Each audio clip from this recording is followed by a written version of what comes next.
He made children laugh as Pogo the Clown, but beneath the paint was a monster who buried his victims under his own home. He was known as the friendly neighbor, the man who threw block parties, and even performed as a clown for sick children. But behind the cheerful mask, John Wayne Gacy was hiding one of the darkest secrets in American history. The story of a man who would become known as the Killer Clown. John Wayne Gacy was born on March 17, 1942, in Chicago, Illinois. He was the second of 3 children in a working-class family.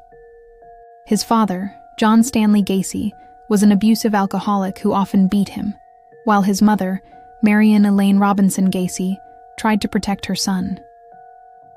As a child, Gacy suffered from blackouts and heart issues, but what scarred him more were the constant beatings and insults from his father, who called him a sissy and Mama S-boy.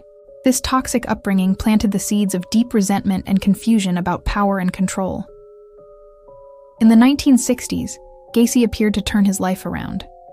He married Marlene Myers in 1964 and moved to Waterloo, Iowa, where he managed a KFC restaurant owned by his father-in-law.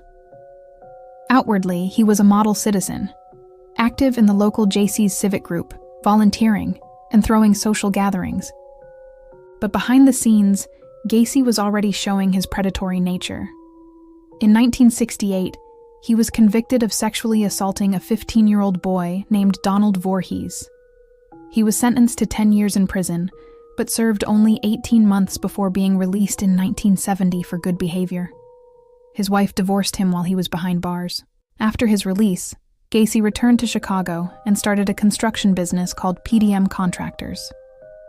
He became a respected local businessman, even meeting future First Lady Rosalind Carter during a political event. A chilling image later surfaced of Gacy shaking her hand. At the same time, Gacy began performing as a clown for charity events and parties under the names Pogo, the Clown, and Patches, the Clown. To his community, he was kind, funny, and generous. But by night, he was luring young men, many of them runaways or workers from his construction company, to his home at 8213 West Summerdale Avenue in Norwood Park, Illinois. Between 1972 and 1978, John Wayne Gacy brutally murdered at least 33 young men and boys. His victims were often tricked with promises of work or money. Some were handcuffed during what Gacy called his clown trick, then strangled with a rope. Gacy buried 29 bodies in the crawl space beneath his home, while others were dumped in the nearby Des Plaines River. For years, no one suspected him.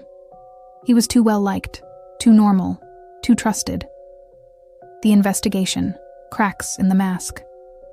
In December 1978, 15-year-old Robert Peast disappeared after telling his mother he was going to talk to Gacy about a job. When Robert never returned, detectives began to investigate.